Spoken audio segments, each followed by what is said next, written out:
Hi, everybody. It's Dan Cerrucci. We're back again. I'm here with Darwin Cooper Jr.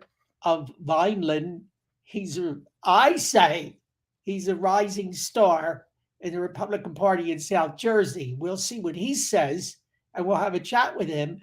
But first, Darwin, I want to check and make sure that we're on Facebook and Twitter and everything else because um, I want to be sure that we're getting out there and everybody's seeing us. So just hold on a second while I check this. Sounds good. And I'm checking on Twitter right now to make sure. And by the way, I put the Facebook and Twitter, my Facebook and Twitter addresses up there, everybody, so you can see it. Oh, yes, we're on Twitter live. And now I'm going to check on Facebook. And what I'm going to do on Facebook is I'm going to make sure that this is going out to what we call public audience so that anybody can see it. There we are live on Facebook. And so that anybody can see it on Facebook. And Darwin, I invite you to share from your Facebook page, okay, there we go, there it's public. Okay. From your Facebook page to everybody else. So you can go on my Facebook page and press share so that it's shared to your page and everybody who visits you can then see it. Sounds good. Do you want to do that now? You can do that right now. Okay. So this is open to a public audience. Darwin is doing that right now. And that's why you don't see him there. And he's on his iPhone. On my phone. I am out and about. I apologize, Dan. Oh, that's okay. That's okay. We're going to make as the famous hold on, let me get my screen back up. There you are. As the famous Rick Charles would say, we're going to make it do what it do. Okay, there you go. So, Darwin, how are you tonight? Dan, I am blessed by the best. I hope you had a great and blessed Memorial Day weekend and Memorial Day. And I'm sure you did. And I hope everybody paid homage to all who gave to all the soldiers who gave all and made a massive sacrifice. Absolutely, Darwin. I went to a lovely Memorial Day service, Memorial Day morning here in my nearby town of Haddonfield. I'm here in Cherry Hill, but I'm just a stone's throw from the beautiful, beautiful historic town of Haddonfield. And I went over there where every year they have a lovely ceremony. Mm-hmm. And it was really beautiful and it touched my heart. And, I have several of my high school classmates, Darwin, died in Vietnam. Wow. Yeah. And that's sad. Yeah, that of course was the war of my generation, and it was a horrible, horrible war, and it is very sad to think of these young people that died there, and those who served there and who came home and were treated horribly in this country after they came home. And Dan, see, this is why it's so important that, we, this country, we cherish it so much because there's so much blood that was wasted to the rights we have. We have to just cherish them because people paid the ultimate sacrifice for us to have this freedom and these rights. Mm-hmm. And, I'm eternally grateful for that. And I fear that all of this is under attack these days, Darwin.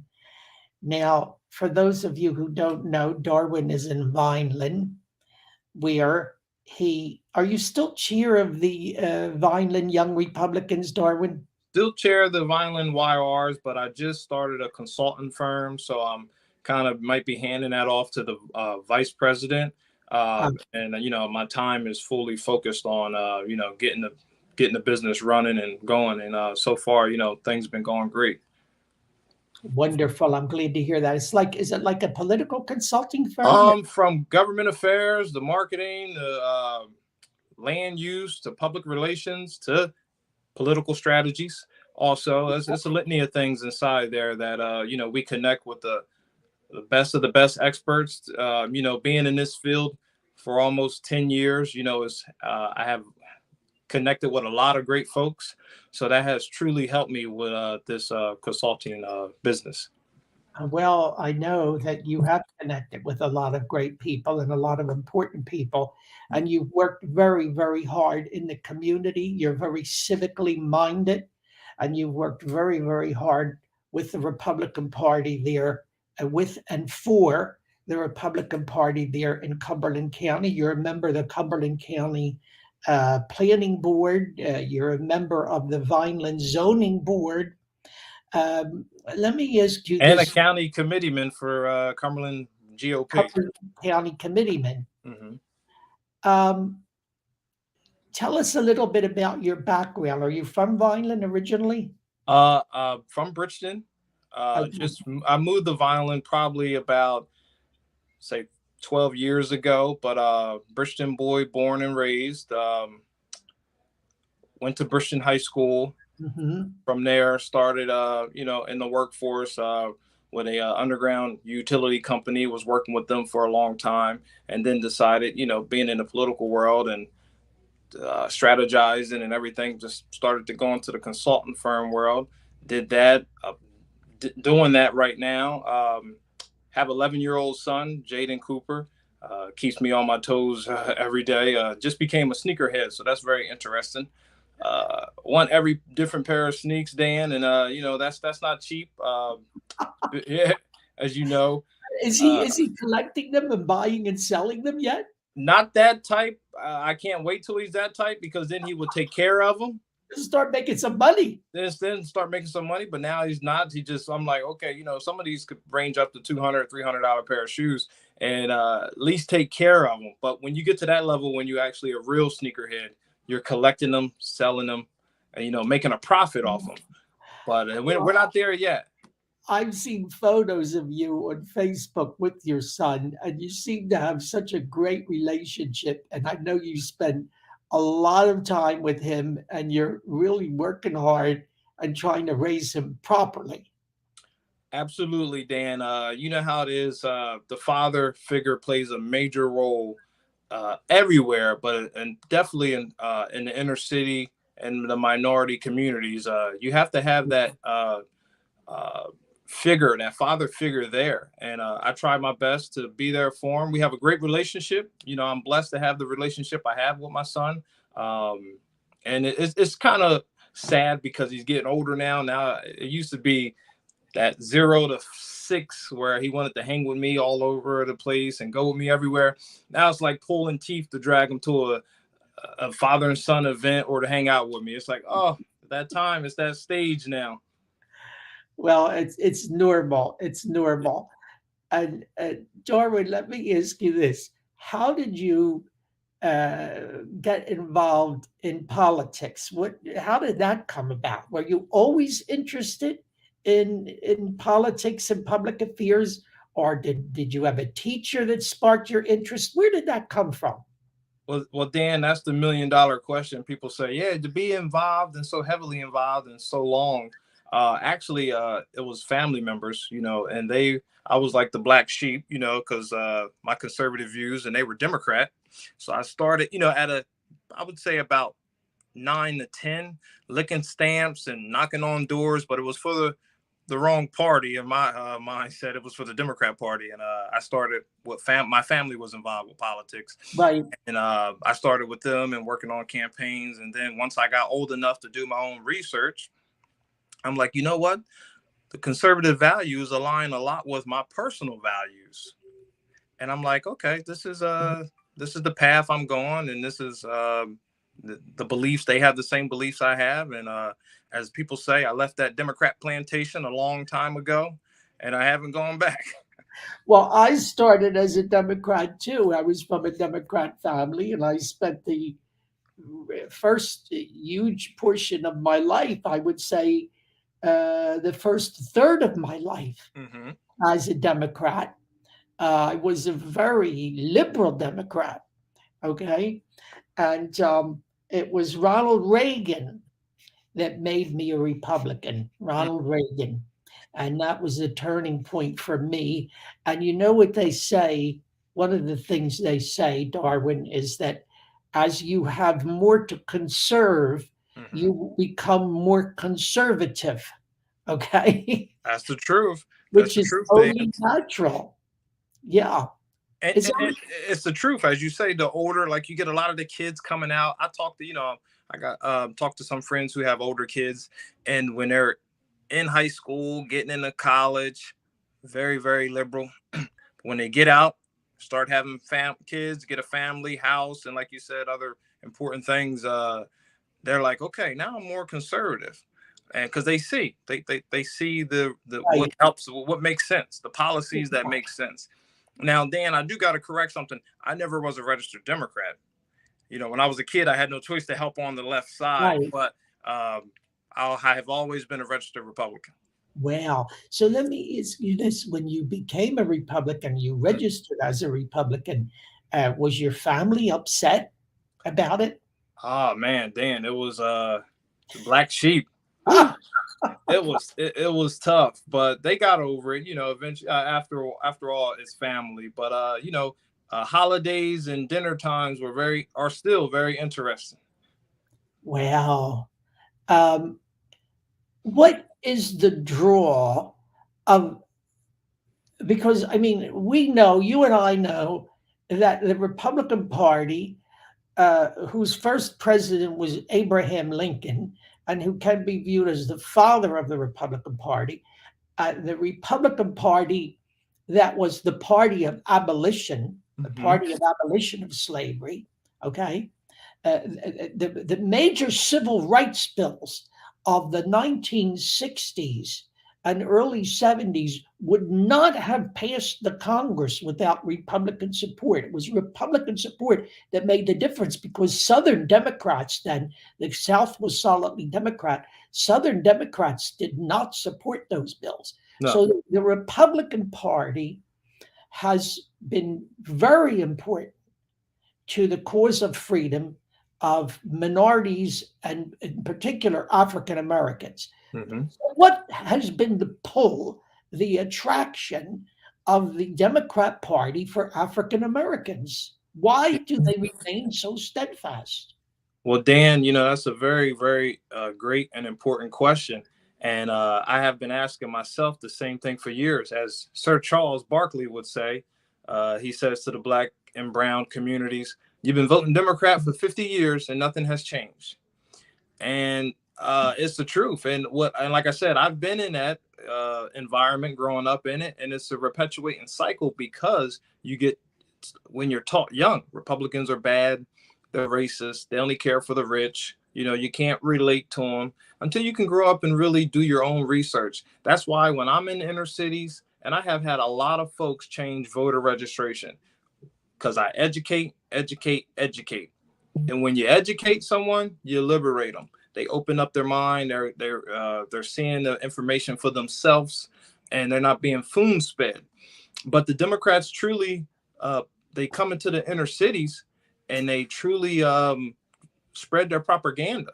And a lot of people sadly fall for it because they have a D by their name, and they don't do their own research. And sadly, they get the Democrats get what they want. They want to control you from the womb to the tomb. And they get that in the inner city because they fall for what they're given. And even if it's free stuff, it could be free things. It could be a promising this, promising that. But those policies are terrible and detrimental for the minority communities. If they can make you dependent on handouts, they will in fact control you from the womb to the tomb. Yes. Okay? It's as simple as that. Because you're totally dependent on them. You're totally dependent. Yes. And that's going on now in a lot of places. And you notice a lot of these places that are having these detrimental problems. The Black and brown communities are these major cities that are Democrat run. And that should be enough right there. I show people, I'm like, people come to me and they say, oh, it's a shame what's going on in our communities, gun violence. The crime rate is skyrocketing. The illiteracy is high. And I'm like, look, who controls that? They're like, oh, you know what? That's Democrat leadership in charge. Right. And that speaks volumes. It does to me. It certainly seems clear enough. But you have so many Black leaders who are so rigid and dogmatic in not hearing any disagreement, any different point of view. And, that has a powerful effect as well. I know you've been involved in the Blexit movement, right? Yes. Blexit. Explain to people what that is when we say Blexit.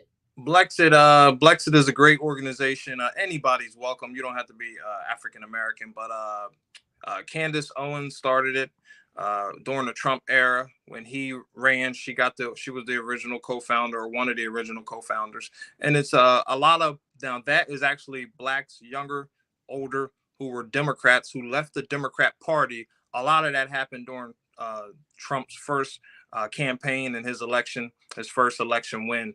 And we just go throughout the inner cities in the United States. We have a big event. I don't want to give the date, but we have a big Blexit event coming up in June. I don't want to give the date and mess the date up, but I will post it in the comments.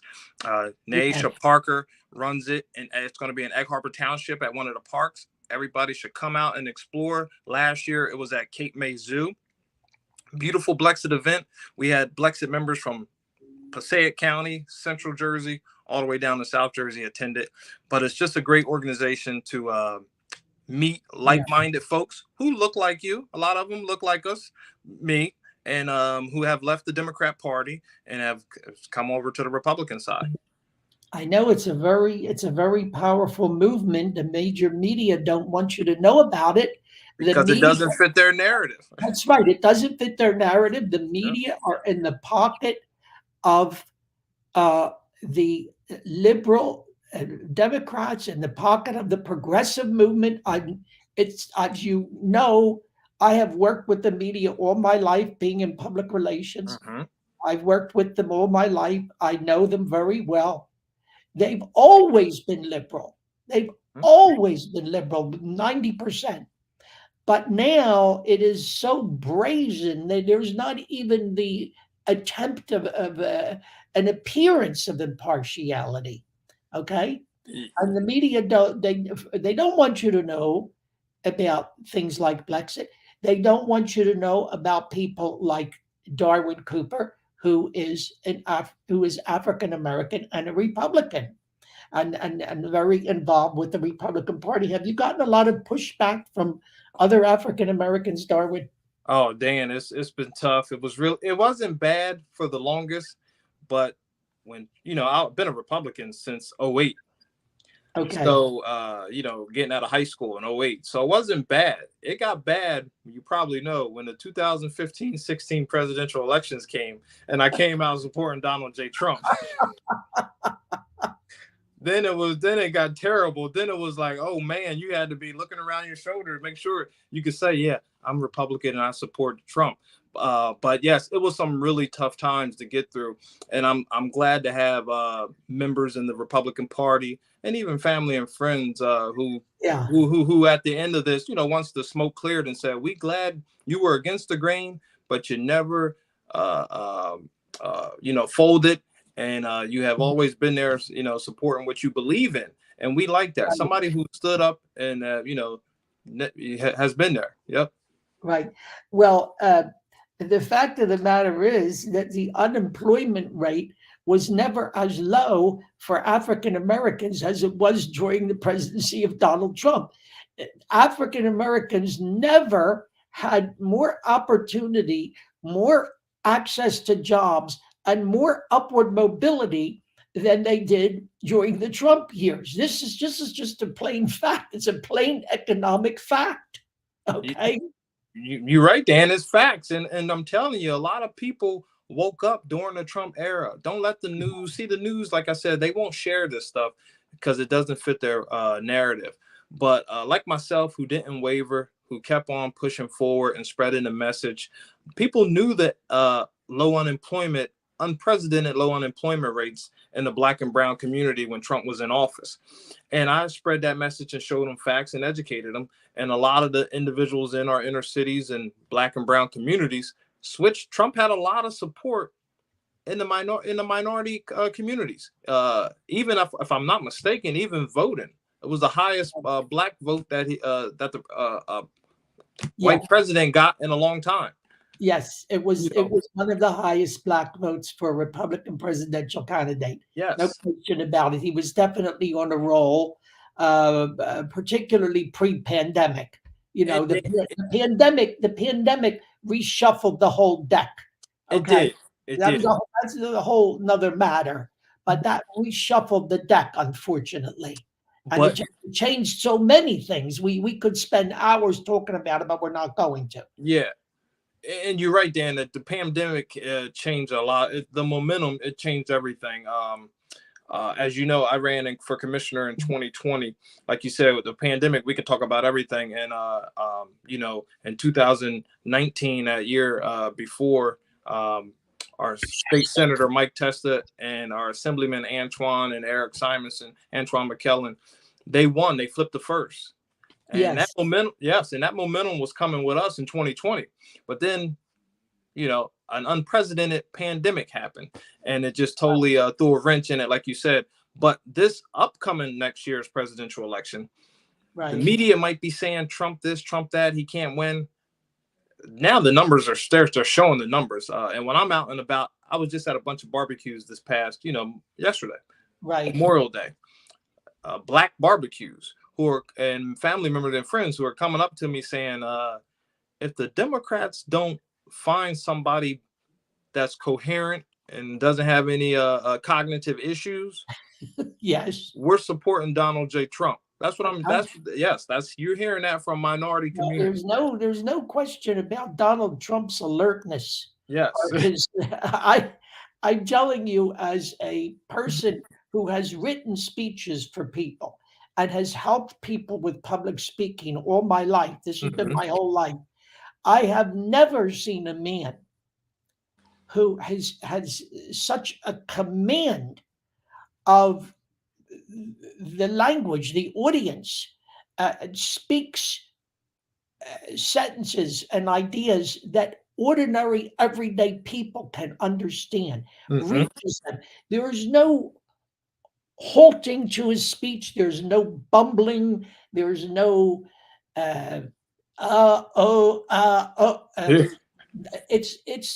it's incredible. It's incredible, especially when you consider his age. But it's incredible for a person of any age to have to be as articulate and seamless in expressing himself as he is. I'm saying this as a professional. If it wasn't so, I would be the first to admit it. But I marvel at his adroitness and alertness in front of a crowd. Oh, he definitely knows how to captivate the audience. Yeah, and on television, and he knows, and he's a master of the media. After all, he had one of the most successful TV shows on television.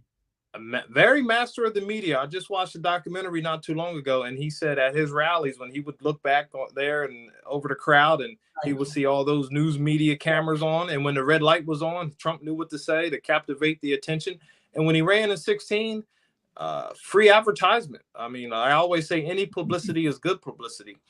And he used it. He used it to his advantage because the news was covering him. I felt bad. No other candidates was getting any coverage. So he would definitely use it to his advantage. Speaking of this topic that we're on now, I just got an alert on my phone, because obviously it's the elephant in the room. We're speaking about Trump and the 2024 election.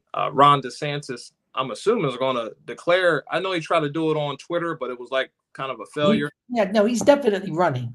He's running, so he's holding a rally right now in Iowa, and right now while we're speaking, it just came on. It says DeSantis just walked on the stage in Iowa. I'm like, okay. Well, I certainly don't wish Governor DeSantis any ill. Me either. I No. mean, as somebody named Cerrucci, it would be a dream come true for me if I could see in my lifetime the first Italian-American president. Mm-hmm. So I certainly don't wish him any ill. And if he becomes the nominee, I will campaign for him and I will work for him and I will vote for him, of course. Absolutely. I could easily support either man. That's not a problem for me. Mm-hmm. So, so Darwin, I know you ran for commissioner.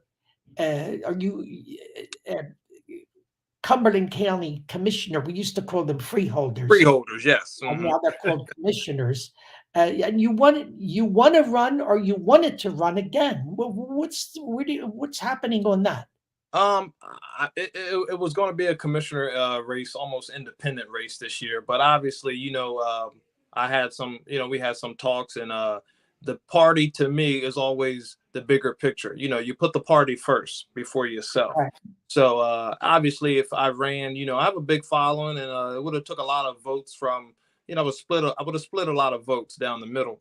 And you would run as an independent. Yeah, and I wouldn't want to have that Dan on my back that 2 or 3 Democrats got in because of myself. And again, we put the party first. We have our dust ups, and then right now it's water under a bridge.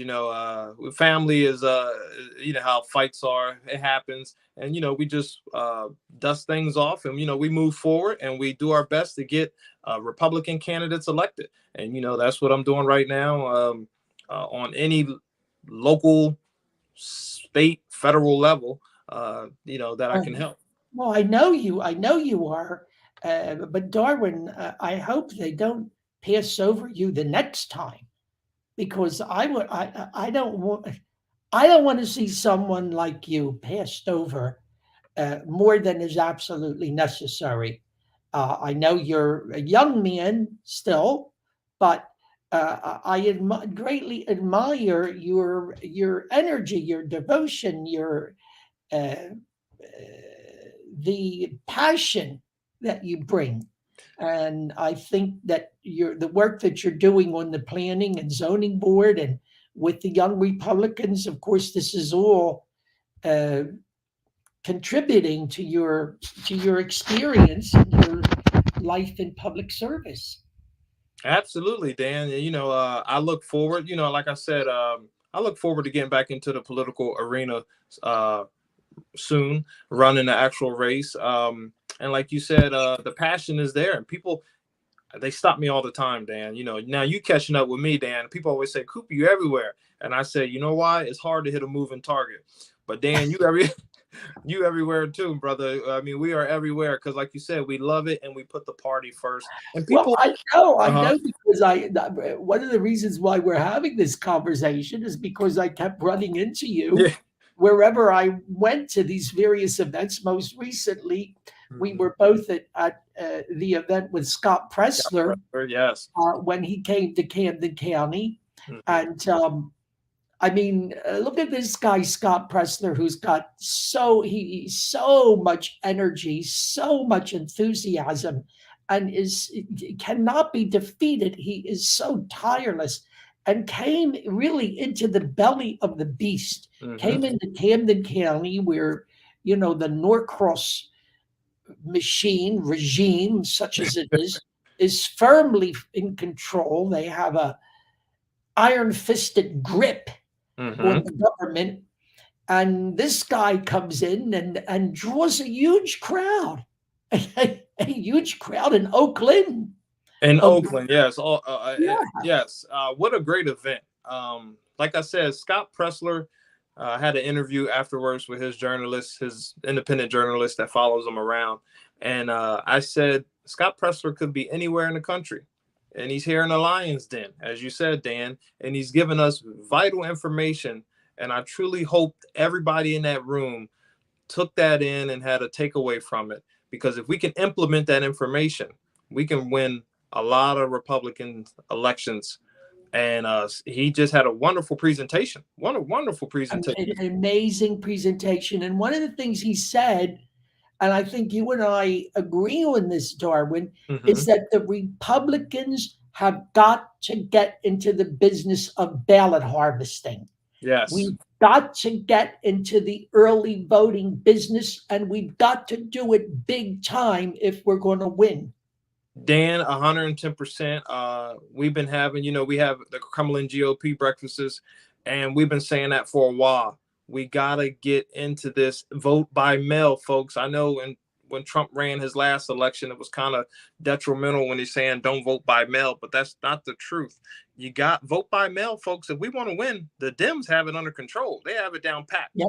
We have to do the same thing. Don't let them ballots sit around.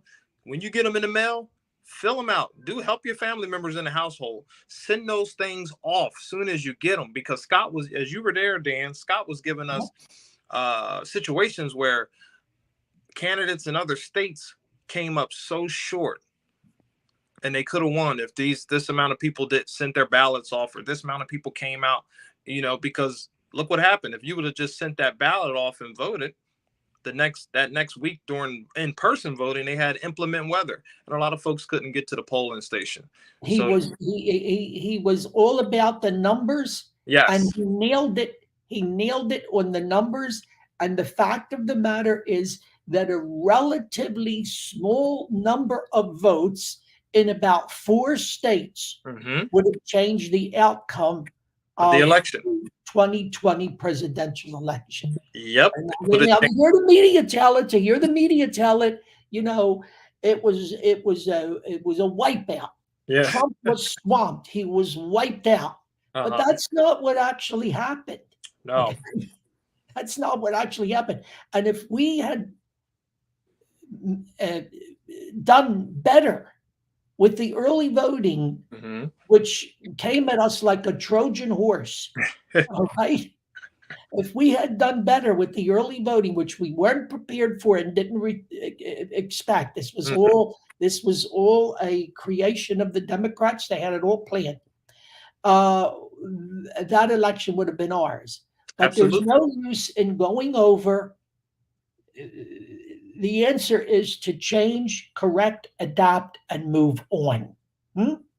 Agreed with you 110%. And like you said, he was speaking facts, numbers, and I'm sitting there at all these different scenarios and situations, and I'm like, wow, if they would have done this little bit of numbers, if they would have came out and done this, if we would have worked our vote by mail system a little bit better, maybe we would have had Jack Ciattarelli as governor and not this knucklehead we got in there right now, as Scott Pressler mentioned as well.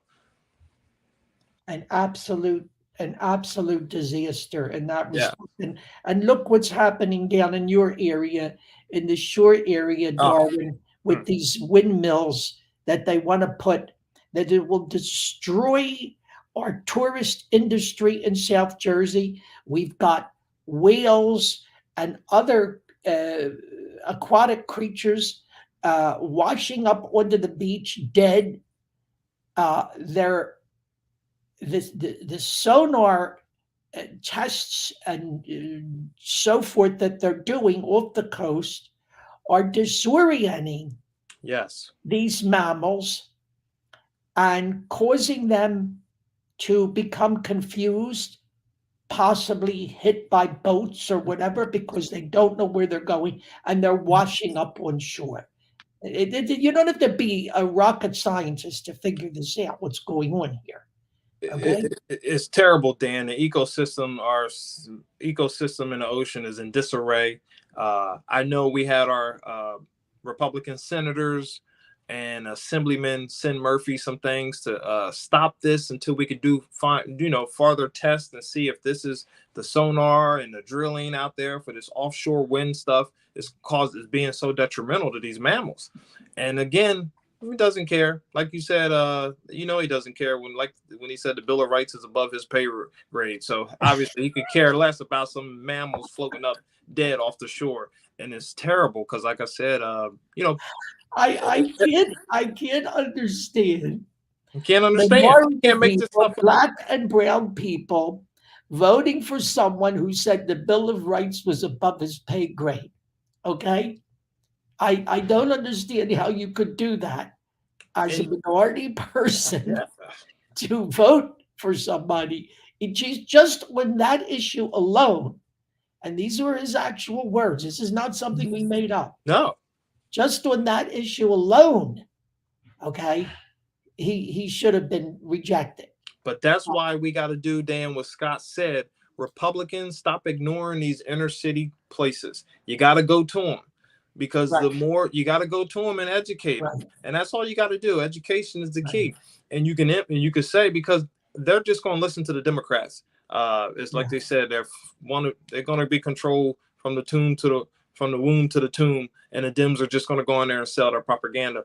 But if we can go in there, we can tell them what's going on. Oh, he said that. A lot of times, Dan, I'm at dinner tables or I'm at parties and I sit down and talk to people, showing them factual stats. They're like, damn, this was going on. And everybody have the same dinner table issues. Oh, absolutely. And I know you've been right there with our friend Senator Mike Testa, helping to spread the message. And you've been, I have to assume he regards you as a strong and important ally.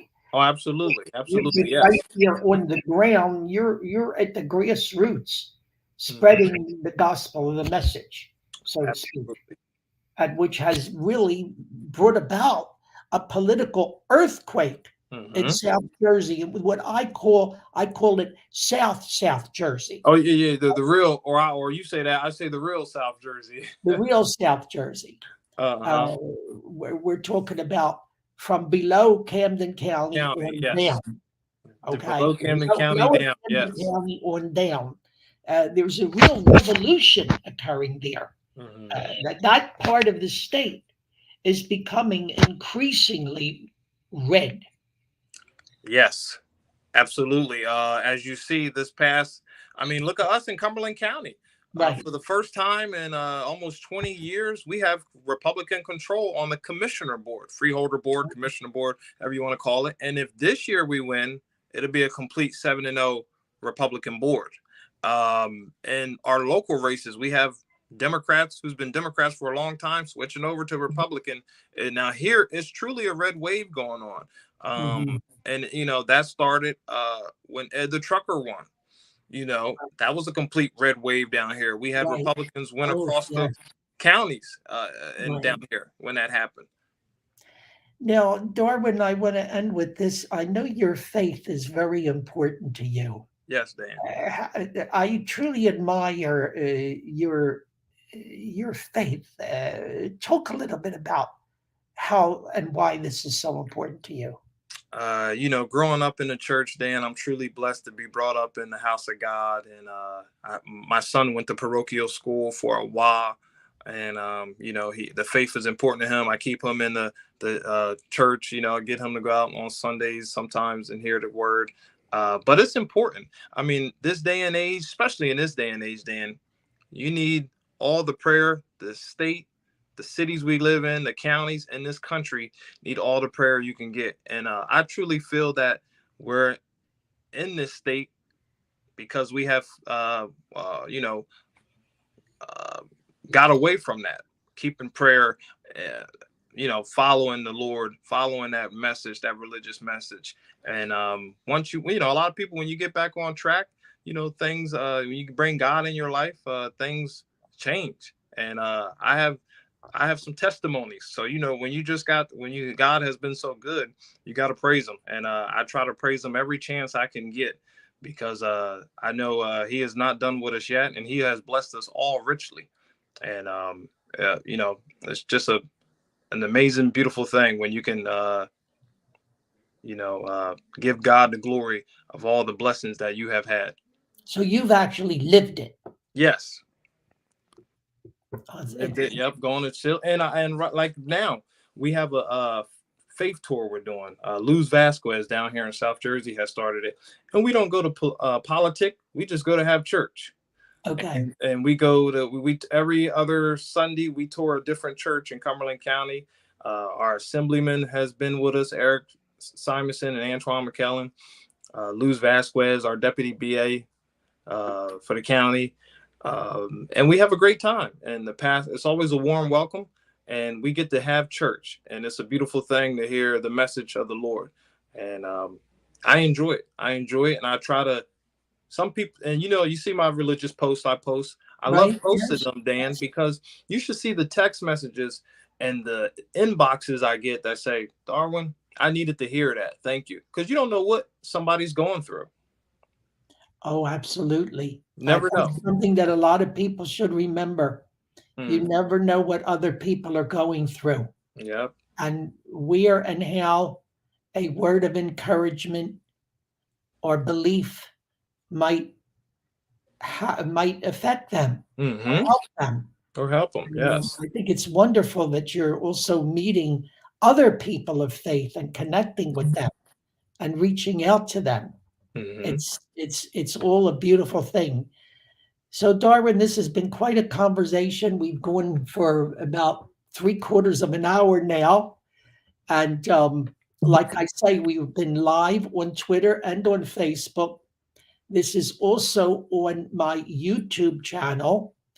And I'm going to place it on my blog at dancerucci.com. That'll go up on my blog tonight. Awesome. So that people can watch it there. It'll be there permanently at dancerucci.com. And I'm so glad we were able to have this conversation. I want to tell you folks, Darwin is a young man that I regard as a rising star in the Republican Party. I'm looking for great things from you, Darwin. Thank you, Dan. I won't let you down or let any other folks down. And I'm sure our paths will cross soon because we're everywhere, brother. I know we will. I know they will. Absolutely. We seem to travel in the same circles. Same circle. Yes, we do. It's a beautiful thing, though. But again, Dan, I appreciate having me on this great dialogue we had this evening. It's an amazing thing. And this is going to be a very interesting year. We have the primaries a week from today, if I'm not mistaken. Yes. Coming up June 6th. A week from today. And as a matter of fact, tomorrow night, right here at the same time, 8:00, I will be speaking with who I call the original giant slayer. Giant slayer. Senator Ed the Trucker Durr. Okay? What a story. I know you know him. I know Ed well. I see him a lot, talk to him a lot, but what a story. Taking down a political figure like that, Sweeney.